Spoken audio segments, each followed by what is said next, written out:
नमस्कार दोस्तों, स्वागत है आपका आज के मुख्य समाचार में, जिसमें सबसे पहली और बड़ी खबर में आपको बताएंगे कि आरएसएस के चीफ मोहन भागवत की टिप्पणी जो है वो राष्ट्र विरोधी बताई है कांग्रेस पार्टी ने, और इसी के साथ तत्काल माफ़ी मांगने का मांग भी यहां पर कर दिया है कांग्रेस पार्टी ने। इसी के साथ आगे आपको बताएंगे कि 26 जनवरी से पहले जोर पकड़ने लगा है किसानों का आंदोलन, पैदल ही दिल्ली मार्च का कर दिया है ऐलान। और इसी के साथ आगे जिक्र होगा बिहार का भी, बिहार की राजनीतिक दिशा एवं दशा 2025 में बदलेगी, ये बयान लालू यादव ने दे दिया है। इसी के साथ आगे आपको बताएंगे कि ना लोग सुरक्षित ना ही सीमाएं सुरक्षित, सैफ मामले पर केजरीवाल ने मांगा सरकार का इस्तीफा। और इसी के साथ अगली बड़ी खबर में आपको बताएंगे कि फडणवीस कानून व्यवस्था बनाए रखने में नाकाम, सैफ अली खान पर हुए हमले को लेकर भड़के विपक्षी नेता। दोस्तों, इसी प्रकार की तमाम बड़ी खबरें आपके लिए लेके आए हैं, लेकिन उससे पहले आपसे निवेदन की वीडियो को लाइक और चैनल को सब्सक्राइब करके बेल आइकन दबाकर कमेंट में जय हिंद जरूर लिखिएगा।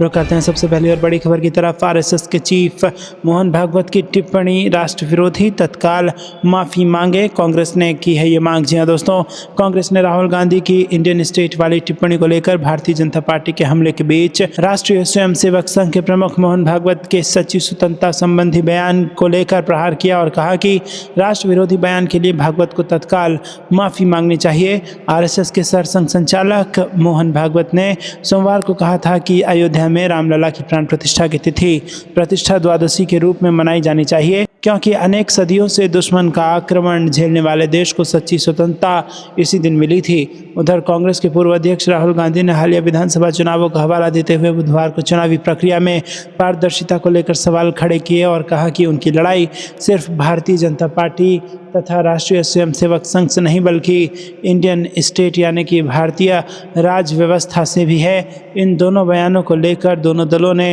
एक दूसरे पर तीखे वार पलटवार किए हैं। रुक करते हैं अगली ब्रेकिंग न्यूज़ की तरफ। 26 जनवरी से पहले जोर पकड़ने लगा किसान आंदोलन, पैदल ही दिल्ली मार्च का कर दिया ऐलान। जी हाँ दोस्तों, विभिन्न मांगों को लेकर पंजाब और हरियाणा के कुछ किसान बीते कई महीनों से आंदोलन कर रहे हैं। उन्होंने फिर एक बार दिल्ली मार्च का ऐलान किया है।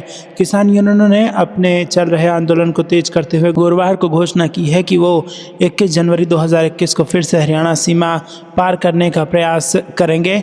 इसमें 101 किसानों का समूह शामिल होगा, जिन्हें मर्जीवाड़ा नाम दिया गया है। इसी के साथ मर्जीवाड़ा का मतलब है जो अपनी जान देने के लिए तैयार है। आपको बता दें कि इससे पहले साल 2021 में कृषि कानूनों के खिलाफ किसानों के द्वारा 26 जनवरी को निकाली गई ट्रैक्टर रैली के दौरान प्रदर्शनकारी पुलिस बैरिकेडिंग को तोड़कर सेंट्रल दिल्ली में जबरन घुस गए थे। रुक करते हैं अगली ब्रेकिंग न्यूज़ की तरफ। बिहार की राजनीतिक दिशा एवं दशा 2025 में बदलेगी, लालू यादव ने दिया है ऐसा बयान। जी दोस्तों, राष्ट्रीय जनता दल के राष्ट्रीय अध्यक्ष लालू प्रसाद यादव ने कहा कि मकर संक्रांति के बाद खरमास खत्म होता है, सूरज अपनी दिशा बदलता है और इसी तरह बिहार की भी 2025 में राजनीतिक दिशा एवं दशा बदलेगी। राष्ट्रीय लोक जनशक्ति पार्टी के राष्ट्रीय अध्यक्ष एवं पूर्व केंद्रीय मंत्री पशुपति कुमार पारस के आवास एवं कार्यालय में बुधवार को मकर संक्रांति के मौके पर दही चूड़ा भोज का आयोजन हुआ और इस दही चूड़ा भोज में पूरे बिहार से आए पार्टी कार्यकर्ताओं के अलावा राज्य के अलग अलग दलों के नेताओं के आने से श्री पारस का कार्यालय व आवास पूरी तरह गुलजार रहा है। दोस्तों, रुक करते हैं अगली ब्रेकिंग न्यूज़ की तरफ। ना लोग सुरक्षित ना ही सीमाएं, सैफ मामले पर केजरीवाल ने मांगा सरकार का इस्तीफा। जी दोस्तों, फिल्म अभिनेता सैफ अली खान पर हुए हमले को लेकर अब राजनीति शुरू हो गई है। आम आदमी पार्टी के राष्ट्रीय संयोजक अरविंद केजरीवाल ने देश की अंदरूनी और बाहरी सुरक्षा को लेकर सवाल खड़े किए हैं और कहा कि बीजेपी की डबल इंजन की सरकार लोगों को सुरक्षा देने में फेल हो चुकी है। ना तो देश के लोग सुरक्षित हैं, ना ही सीमाएं। ऐसी सरकार को इस्तीफा दे देना चाहिए। अरविंद केजरीवाल ने गुरुवार को प्रेस कॉन्फ्रेंस कर कहा कि आज सुबह उठते ही दिल दहलाने वाली खबर सुनने को मिली कि सैफ अली खान के ऊपर कुछ अज्ञात लोगों ने उनके ऊपर 6 बार चाकुओं से हमला किया है। यह हैरानी की बात है कि इतना बड़े एक्टर पर चाकुओं से हमला हो गया। ये राज्य और केंद्र सरकार के ऊपर बड़े सवाल खड़े करता है। अरविंद केजरीवाल ने गुरुवार को प्रेस कॉन्फ्रेंस कर कहा कि आज सुबह उठते ही दिल दहलाने वाली खबर सुनने को मिली कि सैफ अली खान के ऊपर कुछ अज्ञात लोगों ने उन पर 6 बार चाकुओं से हमला किया। ये हैरानी की बात है, इतनी बड़े एक्टर पर चाकुओं से हमला हो गया। ये राज्य और केंद्र सरकार के ऊपर बड़े सवाल खड़े करता है। अरविंद केजरीवाल ने कहा कि मुंबई के अंदर पहला मामला नहीं है। सलमान खान के घर आउट हुआ और बाबा सिद्दीकी का मर्डर कर दिया, जो कि इनके ही सहयोगी दल के थे। इतने बड़े सेलिब्रिटी को सुरक्षा नहीं दे सकती तो आम आदमी को क्या सुरक्षा देती होगी। उन्होंने कहा कि खबरें आ रही हैं कि खुलेआम गुजरात की जेल में बैठकर गैंग्स चल रहे हैं और ऐसा लग रहा है कि मौजूदा सरकार के अंदर उनकी पैठ है। बीजेपी न केवल सुरक्षा देने में अक्षम है, रोज कहते हैं कि रोहिंग्या बॉर्डर क्रॉस करके आ रहे हैं। अगर कोई सरकार खुलेआम स्वीकार कर रही है कि बॉर्डर की सुरक्षा नहीं हो रही है तो ऐसी सरकार को इस्तीफा दे देना चाहिए। रुक करते हैं अगली ब्रेकिंग न्यूज़ की तरफ। फडणवीस कानून व्यवस्था बनाए रखने में नाकाम, सैफ अली खान पर हुए हमले को लेकर भड़के विपक्षी नेता। जी हाँ दोस्तों, आपको बता दें कि बॉलीवुड अभिनेता सैफ अली खान पर हुए हमले के बाद फिल्म जगत से लेकर सियासी गलियारों तक में हलचल है। हर कोई घटना पर चिंता जाहिर कर रहा है। वहीं महाराष्ट्र सरकार पर भी अब सवाल उठने लगे हैं।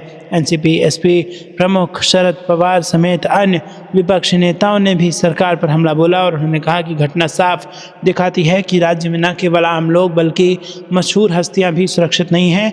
उन्होंने मुख्यमंत्री देवेंद्र फडणवीस पर आरोप लगाया कि वो कानून व्यवस्था बनाए रखने में नाकाम रहे हैं। पवार ने कहा कि सैफ अली खान पर मुंबई में उनके घर में एक घुसपैठिए द्वारा चाकू से हमला दिखाता है कि महाराष्ट्र में कानून व्यवस्था की स्थिति बिगड़ती जा रही है। हाल ही में इसी इलाके में एक व्यक्ति की हत्या हुई थी और अब ये घटना, ये सब चिंताजनक है। राज्य सरकार खासकर मुख्यमंत्री जिन पर गृह विभाग की भी जिम्मेदारी है, उन्हें इन मुद्दों पर गंभीरता से ध्यान देना चाहिए। रुक करते हैं अगली ब्रेकिंग न्यूज़ की तरफ। बीजेपी में तेज हुई बगावत, सीनियर नेता ने लगाया टिकट बेचने का आरोप, अब पार्टी के खिलाफ लड़ेंगे चुनाव। जी दोस्तों, दिल्ली में होने वाले विधानसभा चुनाव के लिए सियासी रण तैयार हो चुका है। इलेक्शन कमीशन द्वारा जारी शेड्यूल के मुताबिक दिल्ली के सभी 70 सीटों पर एक चरण में 5 फरवरी को वोटिंग होगी और वहीं 8 फरवरी को चुनावी नतीजे सामने आएंगे। चुनाव को लेकर सभी राजनीतिक पार्टियां अपने अपने उम्मीदवारों के नाम का ऐलान कर रही है। वहीं टिकट न मिलने से नाराज नेता अपनी ही पार्टी के खिलाफ मोर्चा खोलते नजर आ रहे हैं। पार्टी के खिलाफ बगावत करने वाले नेताओं में बीजेपी नेता मास्टर आजाद भी शामिल हो गए हैं। दोस्तों, आपको बता दें कि भारतीय जनता पार्टी ने मास्टर आजाद को दिल्ली के मुंडका विधानसभा से टिकट नहीं दिया है। इसके बाद उन्होंने पार्टी के खिलाफ बगावत तेज कर दी है। उन्होंने खुले तौर पर घोषणा कर दी है कि अब वो बीजेपी के खिलाफ निर्दलीय चुनाव लड़ेंगे। इससे पहले आयोजित महापंचायत में उन्होंने इस बात की पुष्टि की है, जहां मुंडका इलाके की जनता के बीच मास्टर आजाद ने महापंचायत की और बीजेपी के खिलाफ चुनाव लड़ने का फैसला लिया। रुक करते हैं अगली ब्रेकिंग न्यूज़ की तरफ। पीएमएलए एक्ट पर सुप्रीम कोर्ट सख्त बोला, कानून के विपरीत केंद्र की दलीलें बर्दाश्त नहीं की जाएंगी। जी हाँ दोस्तों, सुप्रीम कोर्ट ने केंद्र सरकार की उस दलील पर नाराजगी जाहिर की जिसमें केंद्र ने कहा था कि पीएमएलए एक्ट के तहत मनी लॉन्ड्रिंग की आरोपी महिलाओं के लिए बेल का ट्विन कंडीशन लागू होता है। सुप्रीम कोर्ट ने कहा कि वो केंद्र की उन दलीलों को बर्दाश्त नहीं करेगा जो कानून के विपरीत है। शीर्ष अदालत ने पिछली सुनवाई के दौरान इस दलील पर जब आपत्ति जताई थी जिसमें केंद्र ने कहा था कि पीएमएलए का ट्विन बेल कंडीशन महिलाओं पर भी लागू होता है, तब सुप्रीम कोर्ट ने कहा था कि प्रावधान कहता है कि महिलाओं को इससे छूट है। 20 दिसंबर 2024 को कोर्ट ने एडिशनल सॉलिसिटर जनरल को कड़ी फटकार लगाई थी जब उन्होंने कहा था कि धारा 45 के सख्त जमानत प्रावधान महिलाओं पर भी लागू होते हैं। कोर्ट ने तब स्पष्ट किया था कि धारा 45 का प्रावधान स्पष्ट रूप से महिलाओं को कई शर्तों से छूट देता है। रुक करते हैं अगली ब्रेकिंग न्यूज़ की तरफ। 300 यूनिट बिजली मुफ्त, 500 में सिलेंडर और राशन किट फ्री। चुनाव से पहले कांग्रेस ने दे दी ये गारंटियां। जी हाँ दोस्तों, दिल्ली विधानसभा चुनाव से पहले कांग्रेस ने एक और गारंटी का दावा किया है। कांग्रेस ने दावा किया है कि आम आदमी पार्टी की 200 यूनिट के मुकाबले कांग्रेस फ्री बिजली योजना के तहत लोगों को 300 यूनिट बिजली मुफ्त दी जाएगी और महंगाई मुक्ति योजना के तहत 500 रुपये में सिलेंडर मिलेगा और साथ में राशन किट भी फ्री दी जाएगी। प्रदेश कांग्रेस कार्यालय में प्रेस वार्ता के दौरान तेलंगाना के सीएम रेवंत रेड्डी ने दिल्ली विधानसभा चुनाव के लिए एक साथ कांग्रेस की चौथी और 5वीं गारंटी दी। रुक करते हैं अगली ब्रेकिंग न्यूज़ की तरफ। चुनाव प्रचार में आर्टिफिशियल इंटेलिजेंस का उपयोग जिम्मेदारी और पारदर्शिता के साथ करें राजनीतिक दल, निर्वाचन आयोग की सलाह। जी हाँ दोस्तों, चुनाव आयोग ने राजनीतिक दलों के चुनाव प्रचार में आर्टिफिशियल इंटेलिजेंस का जिम्मेदारी और पारदर्शिता के साथ प्रयोग करने के लिए कहा है। इसे लेकर आयोग ने राजनीतिक दलों और उम्मीदवारों को सलाह जारी की है। आयोग ने कहा है कि राजनीतिक दल और उम्मीदवार एआई के जारी होने वाली सामग्री का उचित रूप से खुलासा जरूर करें। इसी के साथ चुनाव आयोग ने उम्मीदवारों और राजनीतिक दलों को जारी की गई एडवाइजरी में कहा है कि अगर कोई राजनीतिक दल या उम्मीदवार आर्टिफिशियल इंटेलिजेंस के जरिए किसी फोटो, वीडियो या अन्य सामग्री का उपयोग करे तो उसके स्रोत की जानकारी का खुलासा जरूर किया जाए। आयोग ने कहा कि राजनीतिक दल विज्ञापन और प्रचार सामग्री पर अगर सिंथेटिक कंटेंट का उपयोग करेंगे तो उनको इसको अस्वीकरण देना होगा। आपको क्या कुछ लगता है दोस्तों, कमेंट में जरूर बताइए। वीडियो को लाइक नहीं किया तो लाइक जरूर कीजिएगा। रुक करते हैं अगली ब्रेकिंग न्यूज़ की तरफ चुनाव से पहले एनडीए को हिलाने की है तैयारी बिहार में, और पशुपति पारस को लेकर लालू यादव ने बड़ा बयान दे दिया है। जहां दोस्तों आरजेडी सुप्रीमो लालू यादव ने बुधवार को दही चूड़ा भोज में पूर्व केंद्रीय मंत्री पशुपति कुमार पारस के वो घर पहुंचे और दोनों नेताओं की मुलाकात लगभग 20 मिनट तक चली। इसके बाद सियासी बाजार गर्म हो गया। दोनों नेताओं के बीच जब मुलाकात खत्म हो गई और लालू यादव बाहर निकले तो उन्होंने पत्रकारों के सवाल के जवाब में बड़ा बयान दिया और इससे एनडीए को चुनाव से पहले झटका लग सकता है। पत्रकारों ने पूछा कि क्या पशुपति कुमार पारस को महागठबंधन में रखिएगा। इस पर लालू यादव ने हाँ में जवाब दिया। दरअसल बीती रात पशुपति पारस राबड़ी आवास पहुंचे थे। उन्होंने दही चूड़ा भोज के लिए आरजेडी सुप्रीमो लालू प्रसाद यादव को निमंत्रण दिया था। ऐसे में जब लालू प्रसाद यादव पशुपति कुमार पारस के घर पहुंचे तो राष्ट्रीय लोजपा के कार्यकर्ता लालू यादव जिंदाबाद के नारे लगाते नजर आए और दोनों नेताओं में कुछ राजनीतिक बहस हुई। रुक करते हैं अगली ब्रेकिंग न्यूज की तरफ। मल्लिकार्जुन खड़गे का बड़ा बयान, बोले मोदी सरकार की आर्थिक नीतियों से लोग परेशान, महंगाई ने तोड़ दी कमर। जी दोस्तों, कांग्रेस डॉलर के मुकाबले रुपए की कीमतों में गिरावट को लेकर मोदी सरकार पर लगातार हमलावर है। पहले प्रियंका गांधी और फिर पार्टी के राष्ट्रीय अध्यक्ष मल्लिकार्जुन खड़गे ने मंगलवार को मोदी सरकार को रुपए की घटती कीमत को लेकर घेरा है। रुपए में जारी गिरावट पर तंज कसते हुए कांग्रेस अध्यक्ष मल्लिकार्जुन खड़गे ने कहा कि लोग चाहते हैं कि भारतीय अर्थव्यवस्था को मोदी सरकार की विनाशकारी नीतियों से बचाया जाए। लगातार बढ़ रही महंगाई से लोग परेशान हैं और उनका जीवन बहुत कठिन हो रहा है। कमरतोड़ महंगाई ने जीवन को बेहाल कर दिया है। खड़गे ने एक्स पर लिखा कि मोदी सरकार लगातार कमजोर हो रही है। केंद्र रुपए की भारी गिरावट को रोकने में असमर्थ साबित हो रही है। डॉलर की कीमत 86.50 रुपए को पार करती दिख रही है और लोग सरकार की अक्षमता का खामियाजा भुगत रहे हैं। अमेरिका की मुद्रा लगातार मजबूत हो रही है और कच्चे तेल की कीमतों में तेजी के कारण सोमवार आधी रात से रुपया 2 साल में सबसे निचले स्तर पर पहुंच गया है। रुक करते हैं अगली ब्रेकिंग न्यूज की तरफ। सुप्रीम कोर्ट चुनाव सुधार को लेकर नए नियमों का परीक्षण करने को तैयार, चुनाव आयोग और केंद्र का नोटिस। या दोस्तों, सुप्रीम कोर्ट ने अखिल भारतीय कांग्रेस कमेटी के सचिव जयराम रमेश की याचिका पर केंद्र और चुनाव आयोग को नोटिस जारी किया है। जयराम रमेश ने चुनाव संचालन नियम 1961 में किए गए संशोधनों को चुनौती दी है।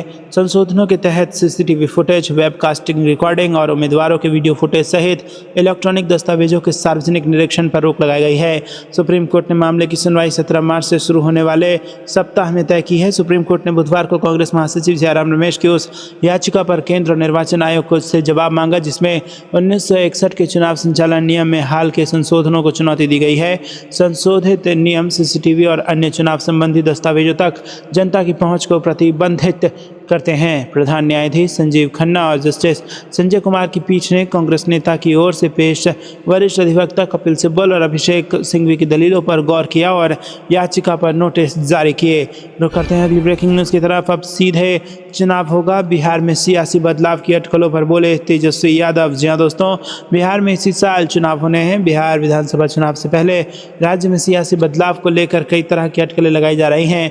मंगलवार को मकर संक्रांति के मौके पर राजद सांसद और लालू प्रसाद यादव की बेटी मीसा भारती ने ये कहकर इन अटकलों को और हवा दे दी है कि नीतीश कुमार के लिए दरवाजे हमेशा खुले हैं। मीसा भारती ने यहाँ तक कह दिया कि नीतीश कुमार उनके गार्जियन हैं और अगर वो आते हैं तो उनका स्वागत है। मीसा भारती के इस बयान के बाद कई नेताओं की प्रतिक्रियाएं सामने आई हैं। बीजेपी नेताओं ने कहा कि आरजेडी दिन में सपने देख रही है और अब आरजेडी नेता तेजस्वी यादव ने इन अटकलों पर काफी हद तक विराम लगा दिया है। तेजस्वी यादव इन दिनों अपनी कार्यकर्ता संवाद यात्रा पर हैं। बुधवार को जहानाबाद जिले में होंगे। मीडिया से बातचीत में मंगलवार को तेजस्वी यादव ने कहा कि अब कोई बदलाव नहीं होने जा रहा है और अब सीधे चुनाव होगा। तेजस्वी यादव ने पत्रकारों से बातचीत में कहा कि कोई भी अगर कुछ सोच रहा है कि कुछ होने जा रहा है तो अब एकदम नहीं होने जा रहा है, अब सीधे चुनाव होगा। रुक करते हैं अगली ब्रेकिंग न्यूज की तरफ। बीजेपी के पूर्व केंद्रीय मंत्री ने सीएम योगी को चेताया, कहा मुझ पर हमला हुआ तो यूपी सरकार होगी जिम्मेदार। दोस्तों, भाजपा नेता और पूर्व केंद्रीय राज्य मंत्री संजीव बालियान सोमवार को उन्होंने दावा किया कि उनकी वाई कैटेगरी सिक्योरिटी सुरक्षा को यूपी पुलिस ने रविवार अचानक वापस ले लिया जिससे उनकी जान को खतरा है। संजीव बालियान यूपी की मुजफ्फरनगर सीट से 2 बार सांसद रह चुके हैं। बता दें कि 2024 लोकसभा चुनाव में संजीव बालियान को हार का सामना करना पड़ा था। भारतीय जनता पार्टी के नेता और पूर्व केंद्रीय मंत्री संजीव बालियान की सुरक्षा पुलिस ने हटा ली है। बता दें कि पूर्व केंद्रीय मंत्री के खिलाफ ये एक्शन तब लिया गया जब उन्होंने यूपी की कार्यशैली पर सवाल उठाए। संजीव बालियान ने इस बीच सीएम योगी को अपनी सुरक्षा के लिए एक पत्र भी लिखा है। उत्तर प्रदेश के मुख्यमंत्री योगी आदित्यनाथ को लिखे लेटर में संजीव बालियान ने लिखा कि आपको मालूम है कि हाल ही में लोकसभा चुनाव के दौरान मुझ पर हमला हुआ था। अगर भविष्य में ऐसा कोई हमला होता है तो इसकी जिम्मेदारी राज्य सरकार की होगी। अगर पुलिस एक पूर्व केंद्रीय मंत्री के साथ ऐसा व्यवहार कर रही है तो भारतीय जनता पार्टी के आम कार्यकर्ताओं की क्या हालत होगी। बता दें कि संजीव बालियान की गिनती यूपी के बड़े जाट नेताओं में की जाती है। रुक करते हैं अगली ब्रेकिंग न्यूज़ की तरफ, जहां पर देश की हर संस्था पर बीजेपी और आरएसएस का कब्जा है। ये करारा हमला राहुल गांधी ने आरएसएस पर कर दिया है। जी हाँ दोस्तों, कांग्रेस के नए दफ्तर के उद्घाटन पर राहुल गांधी ने बीजेपी और आरएसएस पर हमला बोला और कहा कि बीजेपी और आरएसएस ने देश की हर संस्था पर कब्जा कर लिया है। राहुल गांधी ने कहा कि वो बीजेपी और आरएसएस से लड़ रहे हैं। उन्होंने मोहन भागवत के बयान को देशद्रोह बताया और कहा कि ये स्वतंत्रता संग्राम और संविधान का अपमान है। रुक करते हैं अगली ब्रेकिंग न्यूज़ की तरफ। अमित शाह पर पवार का महाप्रहार, पहले तड़ीपार गृह मंत्री बोले अपने पद की गरिमा बनाए रखें। जी हाँ दोस्तों, यहाँ पर देश में कई गृह मंत्री रहे लेकिन किसी को तड़ीपार नहीं किया गया था। अमित शाह ऐसे पहले गृह मंत्री हैं जिन्हें गुजरात से तड़ीपार किया गया था। गृह मंत्री अमित शाह पर यह महाप्रहार शरद पवार ने किया है। उन्होंने मंगलवार को मुंबई के एक प्रेस कॉन्फ्रेंस में शाह द्वारा शिडो में बीजेपी के सम्मेलन के किए गए हमलों का करारा जवाब दिया। हालांकि मंगलवार का दिन मकर संक्रांति का था। इस मौके पर गुड़ तिल खाकर मीठी बातें कहने की बात कही जाती है, लेकिन पवार ने शाह को जमकर खरी खोटी सुनाई। उन्होंने कहा कि सरदार वल्लभ भाई पटेल के अलावा पंडित गोविंद वल्लभ पंत, यशवंत राव चौहान व शंकर राव चौहान समेत कई और नेता भी देश के गृह मंत्री बने। रुक करते हैं अगली ब्रेकिंग न्यूज़ की तरफ। सोनिया गांधी ने किया कांग्रेस के नए मुख्यालय का उद्घाटन, राहुल और प्रियंका समेत कई दिग्गज मौजूद। जी हाँ दोस्तों, कांग्रेस संसदीय दल की अध्यक्ष सोनिया गांधी ने पार्टी अध्यक्ष मल्लिकार्जुन खड़गे, लोकसभा में विपक्ष के नेता राहुल गांधी और पार्टी के अन्य प्रमुख नेताओं की उपस्थिति में नए पार्टी मुख्यालय का उद्घाटन किया। पिछले करीब 5 दशकों से पार्टी का मुख्यालय 24 अकबर रोड था। अब मुख्य विपक्षी दल का नया मुख्यालय 9A कोटला मार्ग पर बनाया गया है। रुक करते हैं अगली ब्रेकिंग न्यूज़ की तरफ, जो कि उत्तर प्रदेश से आ रही है। भाजपा सरकार के भ्रष्टाचार ने पूरी व्यवस्था को चौपट कर दिया है। यह आरोप अखिलेश यादव का है। जी हाँ दोस्तों, समाजवादी पार्टी अध्यक्ष अखिलेश यादव ने कहा कि भाजपा सरकार के भ्रष्टाचार और कमीशनखोरी ने पूरी व्यवस्था को चौपट कर दिया है। जनता भाजपा से ऊब चुकी है और उसे 2027 का इंतजार है। जनता भाजपा को सत्ता से हटाकर उसके कुशासन का अंत कर देगी। अखिलेश यादव ने मंगलवार को जारी बयान में ये बातें कही। उन्होंने कहा कि भाजपा सरकार में भ्रष्टाचार चरम पर है। हर कार्य में कमीशनखोरी हो रही है और हर योजना भ्रष्टाचार की एक कहानी बन गई है। महंगाई, बेरोजगारी, भ्रष्टाचार चरम पर है। सपा प्रमुख ने कहा कि प्रयागराज में महाकुंभ को लेकर सरकार ने तमाम दावे किए, लेकिन वहां पर सच्चाई कुछ और ही बयान कर रही है। श्रद्धालु परेशानियों से गुजर रहे हैं और अपनी शिकायतें कर रहे हैं, लेकिन कोई सुनने वाला नहीं है। तीर्थयात्री पीने के पानी, भोजन और सिर पर साए के लिए तरस रहे हैं। बुजुर्ग श्रद्धालु कई किलोमीटर तक पैदल चलने पर मजबूर हैं। सर्दी के मौसम से बचाव के लिए सरकार ने आम श्रद्धालुओं के लिए कोई इंतजाम नहीं किया। आस्था के कुंभ में श्रद्धालुओं से ज़्यादा आर्थिक लाभ होने के दावे किए जा रहे हैं। रुक करते हैं अगली ब्रेकिंग न्यूज़ की तरफ। देवी देवताओं का आशीर्वाद लेकर सपा प्रत्याशी ने किया नामांकन, बोले बड़े अंतर से जीतेंगे। जी हाँ दोस्तों, समाजवादी पार्टी प्रत्याशी अजीत प्रसाद ने मंगलवार को देवी देवताओं का आशीर्वाद लेकर सामान्य तरीके से नामांकन किया है। इस दौरान उनके आवास से लेकर नामांकन स्थल तक समर्थक व कार्यकर्ता मौजूद रहे। मिल्कीपुर विधानसभा सीट पर हो रहे उपचुनाव को लेकर सभी प्रमुख दलों ने तस्वीर साफ कर दी है। दोस्तों, आपको क्या कुछ लगता है कमेंट में जरूर बताइए। वीडियो को लाइक नहीं किया तो लाइक जरूर कीजिएगा। रुक करते हैं अगली ब्रेकिंग न्यूज़ की तरफ। दिल्ली चुनाव से जुड़ी बड़ी खबर आ रही है। टिकट बंटवारे को लेकर बीजेपी में बवाल हो गया है और विधायक ने नाराजगी जता दी है और इतना ही नहीं, पार्टी दफ्तर पर प्रदर्शन भी कर दिया है। जी हाँ दोस्तों, दिल्ली विधानसभा चुनाव के लिए टिकट का जो वितरण है उसको लेकर रविवार को बीजेपी में बहुत ज़्यादा नाराजगी सामने दिखाई दी। जबरदस्त बवाल यहाँ पर शुरू हो चुका है। करावल नगर के सीट को लेकर करावल नगर के निवर्तमान विधायक मोहन सिंह बिष्ट ने उम्मीदवारों की सूची में नाम न होने पर नाराजगी जताते हुए यहाँ पर खुली बगावत का ऐलान कर दिया है, जिसके बाद देर शाम पार्टी ने बिष्ट को मुस्तफाबाद से टिकट दे दिया। लेकिन नाराजगी यहाँ पर खत्म नहीं हुई है। कई अन्य नेताओं के समर्थकों ने भी दिल्ली भाजपा कार्यालय के बाहर जमकर प्रदर्शन किया। दक्षिण दिल्ली के तुगलकाबाद से आए प्रदर्शनकारियों के एक समूह ने दिल्ली बीजेपी कार्यालय के द्वार पर धरना दिया और निर्वाचन क्षेत्र से उम्मीदवार बदलने की मांग की। रुक करते हैं दोस्तों अगली ब्रेकिंग न्यूज़ की तरफ। हरियाणा चुनाव परिणामों पर शक और ज़्यादा गहरा गया है और उसका कारण है रानिया सीट, जहां पर ईवीएम और वीवीपैट पर्ची मिलान की जगह मॉक पोल करवाने की कोशिश की जा रही है। जहां दोस्तों आपको बता दें कि हरियाणा विधानसभा चुनाव परिणामों को लेकर संदेह और गहरा हो गया है और शक की वजह है सिरसा जिले के रनिया विधानसभा क्षेत्र, जहां पर 9 बूथों में ईवीएम और वीवीपैट पर्ची के मिलान की जगह चुनाव आयोग की टीम की ओर से वहां मॉक पोल करवाने का प्रयास करना है। यही नहीं, ईवीएम का डाटा ही डिलीट कर दिया गया। जब ईवीएम का डाटा ही डिलीट कर दिया गया तो वीवीपैट पर्ची का मिलान कहां से होगा?